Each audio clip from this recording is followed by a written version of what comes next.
প্রিয় দর্শক, সবার প্রতি শুভকামনা জানিয়ে শুরু করছি এনটিভি নিমন্ত্রণে। আপনাদের সঙ্গে আছি আমি নুসহাত সাওম। দর্শক, এনটিভি নিমন্ত্রণে অনুষ্ঠানটি শুক্রবার ছাড়া সপ্তাহের 6 দিন সকাল 9:30 এনটিভির পর্দায় দেখতে পাবেন। আমাদের আয়োজনে আজ থাকছে সংস্কৃতি, এনটিভি অনুষ্ঠান সূচি ও আলাপন। প্রথমেই সংস্কৃতি। ধানমন্ডি শিল্পাঙ্গন গ্যালারিতে অনুষ্ঠিত হচ্ছে প্রকৌশলী এম মাকসুদ বিপ্লব ও চিত্রশিল্পী আল আখির সরকারের যৌথ শিল্পকর্ম প্রদর্শনী মেট্রোপলিটন বিউটি ইন কেওয়াস। প্রদর্শনী চলবে 9 সেপ্টেম্বর পর্যন্ত। আলোকচিত্রী নাসির আলী মামুনের তোলা শিল্পী এস এম সুলতানের ছবি নিয়ে ধানমন্ডির বেঙ্গল শিল্পালয়ে অনুষ্ঠিত হচ্ছে আলোকচিত্র প্রদর্শনী শতবর্ষে সুলতান। প্রতিদিন বিকেল 4টা থেকে রাত 8টা এই সময়ে প্রদর্শনী চলবে 27 সেপ্টেম্বর পর্যন্ত। এবার এনটিভি অনুষ্ঠান সূচি। এবার জানিয়ে দিচ্ছি এনটিভির আজ রাতের বিশেষ বিশেষ অনুষ্ঠানগুলির সময়সূচি। সন্ধ্যা 6:15 থাকছে সমসাময়িক বিষয় নিয়ে অনুষ্ঠান সংলাপ প্রতিদিন।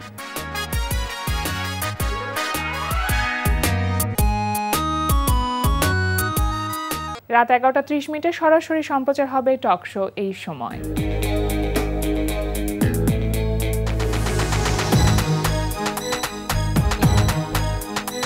এই ছিল এনটিভির আজ রাতের বিশেষ বিশেষ অনুষ্ঠানগুলির সময়সূচি। এবার আলাপন।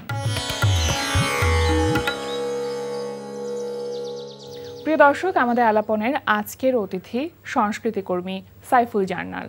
স্বাগত, শুভ সকাল, কেমন আছেন? জি, ভালো আছি। আপনাকেও শুভ সকাল জানাচ্ছি। ভালো আছি দেহে মনে সবকিছু। এটা খুব গুরুত্বপূর্ণ একটি বিষয়, এবং এই যে দেহে আর মনে দুটো একসাথে আসলে ভালো থাকবার যে একটা প্রক্রিয়া, সেই প্রক্রিয়ার মধ্যে সব থেকে বড় গুরুত্বপূর্ণ একটা প্রভাব আছে প্রকৃতির, তাই না? প্রকৃতির সাথেই আমাদের ভালো থাকা। কারণ এটি অনন্য উৎসব হয়ে গেল 2 সেপ্টেম্বর, যেখানে যেটার নাম হচ্ছে বায়োফিলিয়া, মানুষ, জলবায়ু ও সংস্কৃতির পুনর্মিলন। এবং সেখানে একটা খুব সুন্দর প্রকৃতির সাথে মানুষের একটা একাত্মতা তৈরি হয়েছিল সেই আয়োজনে। একটু আয়োজনটি সম্পর্কে আপনার কাছে জানতে চাই। ধন্যবাদ। বায়োফিলিয়াটা করেছে হচ্ছে যতগুলো এনজিও কাজ করেন ক্লাইমেট চেঞ্জ বা ক্লাইমেট ডিজাস্টার নিয়ে বা পরিবেশ নিয়ে, এদের সবার একটা পুনর্মিলন আসলে। এবং এইখানে ওনাদের সুন্দর সুন্দর স্টল ছিল, একটা কার্নিভালের মতো পরিবেশ এটা। আর জেনলেব যে কাজটা করে, যে কালচারাল উইংসগুলো আছে আমাদের দেশে বিভিন্ন, ওনারা উপকূলীয় অঞ্চল এবং পাহাড় বা বিভিন্ন জায়গায় যারা মাইগ্রেটেড হয়ে যান বা এই কষ্টের মধ্যে থাকেন, এদের অংশগ্রহণ সহ একদম প্রান্তিক জনগোষ্ঠীর যারা আর্ট কালচার চর্চা করেন, এদেরকে নিয়ে এসে পুরো অনুষ্ঠানটা সাজিয়েছিল। আচ্ছা, বুথগুলো করেছিল খুব সুন্দর করে, যেটা একদমই যেটা হচ্ছে আপনার খুব সহজেই যেটাকে আমরা প্রকৃতির সাথে মিশে যায় যে জিনিসগুলা, কাঠ, বাঁশ, তারপরে দড়ি, পাট, তো এই এলিমেন্টগুলো ব্যবহার করা হয়েছিল পুরো অনুষ্ঠানের জন্য।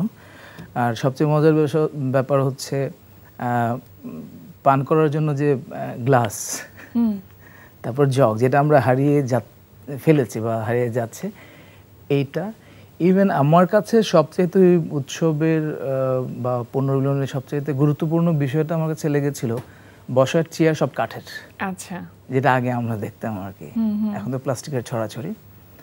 ওয়েস্ট বিনগুলো একদমই যেটা জুট পরিবেশ বান্ধব পলি হয়, ওইটার পরে মানে পুরো অনুষ্ঠান স্থলটা ছিল যে আমরা প্রকৃতিকে যেভাবে দেখতে চাই বা প্রকৃতি যেরকম থাকে ঠিক এরকম ভাবেই করা ছিল আর কি, এবং খুবই রঙিন বর্ণাঢ্য। এই আয়োজনের পেছনের উদ্দেশ্যটা আসলে কি ছিল, মানে কেন এ ধরনের আয়োজন করা? আচ্ছা, এটা হচ্ছে মানুষকে এক ধরনের, বা আমরা যারা জীব বা প্রাণী বলতে বললাম যে আমরা সংখ্যাটা অনেক বড়, একদম একটা কুকুর বেরোলো, তারপর হাঁস, মুরগি, গরু, ছাগল যা আছে সবই তো প্রাণ। ওই প্রাণের জীবনযাপনটা কীরকম হয় বা কীরকম হওয়া উচিত, এবং এর সাথে প্রকৃতিকে নিয়ে কীভাবে বেঁচে থাকা যায়, এইটাই ছিল মূল একটা বিষয় আমার দেখা মতো আর কি। আচ্ছা, প্রকৃতির সাথে কিভাবে বেঁচে থাকা যায়। জি জি, মানে আমরা এখন কি করছি সবকিছুতেই আমাদের ইট কংক্রিট হয়ে যাচ্ছে সব জায়গায়। টেকনোলজিটার একদম আমরা খুব ধরনের খুব বাজে ব্যবহার করছি। তো এইটা যাতে না হয়, আমার নদীর পাড়টা নদীর মতোই পাড়ের মতোই থাক, বাঁশঝাড়টা ওর মতোই থাক, গাছটা তার মতোই বেড়ে উঠুক, প্রাণীগুলো এখান থেকে তার যে ইকোসিস্টেম যেটা আছে এর মধ্যে দিয়ে জীবনযাপন করুক। হ্যাঁ, এই জিনিসগুলোকে আসলে একটু মনে করিয়ে দাও। মানে এই মেসেজটা দেবার জন্যই আসলে এই ধরনের আয়োজন করা, এবং এটা সুইস দূতাবাস এবং জেন ল্যাবের আয়োজনে এই আয়োজনটি হয়েছিল 2 তারিখে। আমি একটু জানতে চাইবো যে জলের গান সেখানে পার্টিসিপেট করেছে এবং জলের গানের একটা সুন্দর পরিবেশনা ছিল, সেই পরিবেশনার দায়িত্বে ছিলেন আপনি। জলের গান সহ আরও অনেকগুলো দল ছিল এখানে, যেটা আমরা কালচারাল পার্ট বলছি। সান্তাল কমিউনিটি ছিল ঠাকুরগাঁয়ের, ওরা খুব সুন্দর পারফরমেন্স করেছে। ওয়েলকাম সেশনটা ওনারা করেছেন, অতিথিরা যখন আসছেন ওনাদের যে রিচুয়াল আছে, খুব সুন্দর পোশাক পরে ওনাদের একটা গান আছে বাদ্যযন্ত্র সহ সুন্দর অভ্যর্থনা করার জন্য, সেটা ওনারা করেছেন সকালবেলা। বিকেলবেলা নানান সেশন শেষ হওয়ার পরে একটু খাবার দাবার খেয়ে সবাই আবার আসলেন, তখন আবার ওরা ওয়েলকাম করলো। আচ্ছা, তারপরে 3টে দল, একটা নাটকের দল, একটা ডান্স ট্রুপ, আর থিয়েট্রিক্যাল কোম্পানি প্রাচ্যনাট, আর হচ্ছে কায়াশ্রম, এর শিল্পীদের নিয়ে একটা আমরা করেছিলাম ড্রামা পার্ট, ইন্টারেক্টিভ পারফরমেন্স বলছি এটাকে। আর একদম শেষে জলের গান একটা সুন্দর পরিবেশনের মধ্য দিয়ে শেষ করেছিল। এটা ছিল পুরো একটা ডিজাইন আমাদের। আর ইন্টারেস্টিং বিষয় হচ্ছে যে এখানে প্রত্যেকটা পার্টে আর্টিস্টরা ছিলেন। জি, আপনি সকাল থেকে নানান ধরনের এক্সিবিশন হয়েছে, ভিআর সেশন হয়েছে, ফটো এক্সিবিশন হয়েছে, ইন্টারেক্টিভ আর্ট থেরাপি হয়েছে, ফ্যাশন শো হয়েছে, এবং ফ্যাশন শোতে নানান ধরনের মানুষ, সব ধরনের কমিউনিটির, একদম জেন্ডার ইস্যু সহ যারা যারা আছেন, প্রতিবন্ধী, বিশেষ চাহিদা সম্পন্ন মানুষ, সবাইকে একটা ফ্যাশন শো হয়েছিল। এবং আরও মজার ব্যাপার হচ্ছে ওদের পোশাকগুলো ছিল একদমই রিইউজেবল, যে আমরা জিনিসপত্র যেটা দেখি ওইটা করার চেষ্টা করেছে। এবং এখানে একটা সুন্দর মেসেজ ছিল যে প্রকৃতির সাথে থাকেন, প্রকৃতিকে বিগড়াবেন না, তাহলে সে আপনাকে বিগড়ে দেবে। আর আয়োজনের পুরোটাতে আমি বলছিলাম যে মেহেদি হাসান আমাদের আরেকজন বন্ধু শিল্পী, উনি পুরোটা কিউরেট করেছেন, সাথে ইশরাত ছিলেন আরেকটা বন্ধু। তো ওরা পুরো পরিবেশটাকে বানিয়েছেন, আপনি যখন ঢুকবেন মনে হবে যে আপনি একটা উপকূলীয় অঞ্চলে অথবা একটা গ্রামের মধ্যেই যাচ্ছেন। পুরো জার্নিটা এরকম ছিল, মানে ডিজাইনটা ওভাবে করা ছিল। ইউজুয়ালি কি হয় এখন প্যানাফ্লেক্স বা প্লাস্টিক প্রিন্ট ভরে গেছে আমাদের সব জায়গাতে, ওখানে একদমই প্রিসাইজড কাঠ, বাঁশ, দড়ি। আর টেক্সটগুলো প্রিন্টও যেটানো হয়েছে সেটা হচ্ছে আপনার ইকো ফ্রেন্ডলি যে ম্যাটেরিয়াল, ওইটার মধ্যে। আর টাইপোগ্রাফিগুলো একদমই আমাদের যে টাইপোগ্রাফি হয় বা আমরা যেটা দেখে অভ্যস্ত, কাটকাটা জিনিস না, চোখ যেটা সহ্য করতে আরাম যেটা লাগে দেখতে, ওই জিনিসগুলো দিয়ে পুরো ভেন্যুটাকে ডিজাইন করেছিল আর কি। এবং প্রত্যেকটা জায়গাতেই যেটা বলছিলাম যে জীবনযাপনে প্রকৃতির সাথে থেকে যে জিনিসগুলো আমরা দেখি, ওইটার এক ধরনের রিপ্রেজেন্টেশন বা প্রতিনিধিত্বকারী করা হয়েছে এখানে। কিন্তু আপনি তো নিজেও ডিজাইনে ছিলেন। আমি ডিরেকশন দিয়েছিলাম, কিউরেশন পার্ট ছিল আমার, কালচারাল পার্টটা কিউরেশন করেছিলাম আমি, এবং আমার অন্যান্য বন্ধুরাও সাহায্য করেছেন এটার সাথে আর কি। মানে সেটা কিভাবে করলেন, বা এই যে একটা থিম বেসড কাজ করা, তো সেটা করতে গেলে তো নিশ্চয়ই ব্রেনস্টর্মিং করতে হয়েছে যে আসলে আপনারা প্রোডাকশনটা কিভাবে ডিজাইন করবেন, কিভাবে প্রেজেন্ট করবেন, তো সেই জিনিসটা মাথায় কিভাবে কাজ করেছে? আচ্ছা, এইখানে আমরা জ্যানলেব, তারপরে call, climate action local level যেটা আছে এটা, তারপর সুইস এম্বাসি, ওনাদের কিছু কিছু কনসার্ন ছিল যে কি জায়গায় ট্রিগার করা উচিত, কোন কোন জায়গায় ট্যাপ করা উচিত। আচ্ছা, তো ওইটা জানার পরে আমি বা আমরা সবাই মিলে একটু পড়াশোনা করলাম। আর যেহেতু আমরাও প্রকৃতিটার মধ্যেই থাকতে চাই আর ওইটা নিয়েই বাঁচতে চাই, এবং আমরা এক ধরনের পরিবেশ কর্মী বলা যায় না, আমরা পরিবেশ কর্মী, তো আমাদের মাথায় ওইটাই থাকে যে পুরো জিনিসটা যাতে ওই জিনিসগুলোই আসে। যেমন আমাদের ড্রামা পার্ট বা মিক্স মিডিয়াম পার্টে যেটা ছিল কি হয় যে উপকূলীয় অঞ্চলে তো দেখা যায় যে প্রতি বছরই এক ধরনের দুর্যোগ লেগে থাকে, নদী ভাঙ্গন, ঘূর্ণিঝড়, অনেক কিছু। তো ওইখানে মানুষগুলা কিভাবে বেঁচে থাকে সংগ্রাম করে, এইটা একটা। আরেকটা আমরা দেখিয়েছি বা যেটা নিয়ে কাজ করেছি সেটা হচ্ছে যে মানুষ ভিড় করে এসে শহরে। আপনি ঢাকা শহরে দেখেন যে করাইল বস্তি একদম আইডল একটা আমাদের জায়গা, এইখানে পুরো বাংলাদেশের মানুষ আছে। কারণ হচ্ছে ওনারা যারা উপকূলীয় অঞ্চলে এখনও বসবাস করছেন, একসময় ওইখানে থাকতে থাকতে প্রতি বছর সেই যুদ্ধ সংগ্রাম করতে করতে করতে করতে আর ভালো লাগে না। শেষে ওনারা কি করেন, ঠিক আছে একটু শান্তি দরকার, ওনারা ক্লান্ত হয়ে যান, চলে আসেন শহরে। শহরে এসে ওনারা আরেকটা বাস্তবতার সম্মুখীন হন, আরেকটা যুদ্ধ। কারণ হচ্ছে ঘুম থেকে উঠে যে সবুজটা ওনারা দেখতেন, এখানে এসে দেখেন ইট, কংক্রিট, প্লাস্টিক এবং খুবই নোংরা পরিবেশ। তারপর ওনার যে জীবনযাপনের জন্য ফসল উৎপাদন, এইটা উনি এখানে করতে পারছেন না, এই জিনিসটা ভুলে যান। এবং বাতাস সবচেয়ে বড় জিনিস, যেটা গ্রামের একটা বাতাস আর হচ্ছে আমার শহরের বাতাস, পিওর যে একটা অক্সিজেন। জি, আপনি আমি এখন মাস্ক লাগিয়ে চলি বা যারা গাড়িতে চলেন গ্লাসটা উঠিয়ে দিয়ে সেটা ছেড়ে চলি, কিন্তু যারা একদমই নিম্ন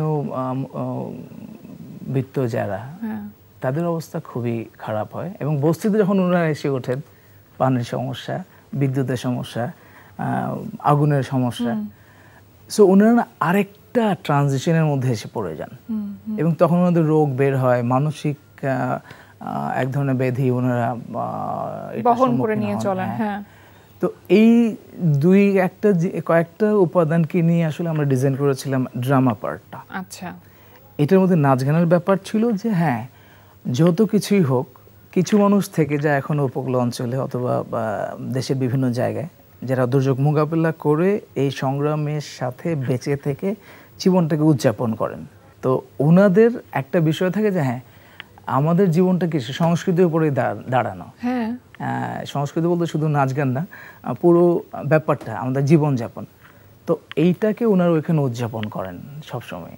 একজন এখন তো বৈঠার চল কম, দেখবেন যে অনেক কষ্ট উনি বৈঠা মারছেন, কিন্তু ঠিকই একটা গান ওনার গলা থেকে বের হয়। উনি জমিতে চাষ করছেন, ঠিকই গুনগুনি একটা গান।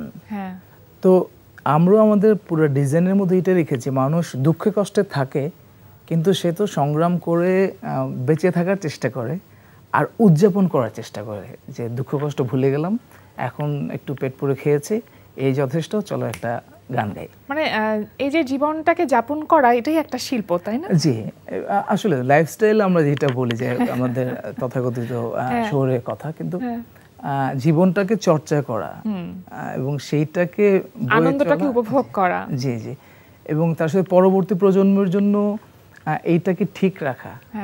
আমরা তো ভাবি যে আমরা মরে গেলাম বা শেষ, আমাদের কাজ শেষ, কিন্তু বিষয়টা তো এরকম না। আপনিও কথা বলছেন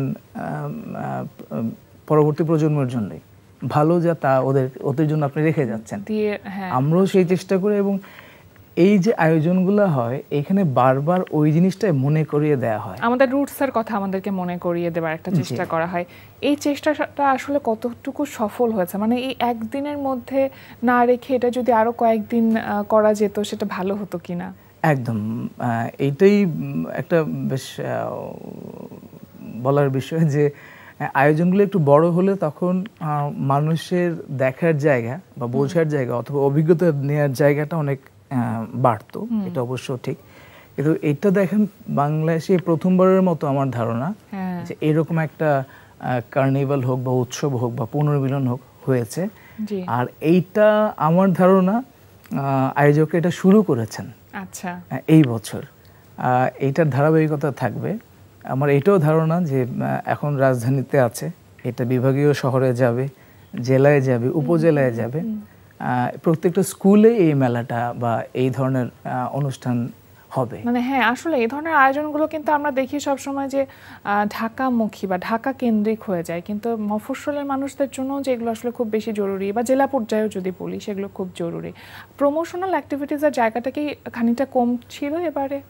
একটা ছিল যে এইটাতে অনেকগুলো পার্টনার ছিলেন যারা দেশের বিভিন্ন জায়গায় কাজ করেন, তো ওনাদের সবাইকে একসাথে নিয়ে আসা এটা একটা আমব্রেলার নিচে নিয়ে আসাটা চ্যালেঞ্জ। এটা বছরব্যাপী একটা প্রক্রিয়ার বিষয়।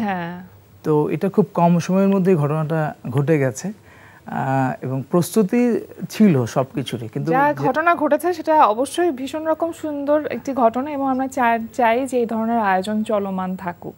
অনেক অনেক ধন্যবাদ আপনাকে, আপনাদেরকে যারা আসলে প্রকৃতি নিয়ে এভাবে কাজ করে যাচ্ছেন, আর আজকে আমাদের আয়োজনে আসবার জন্য কৃতজ্ঞতা। আপনাকে অনেক ধন্যবাদ, ভালো থাকবেন।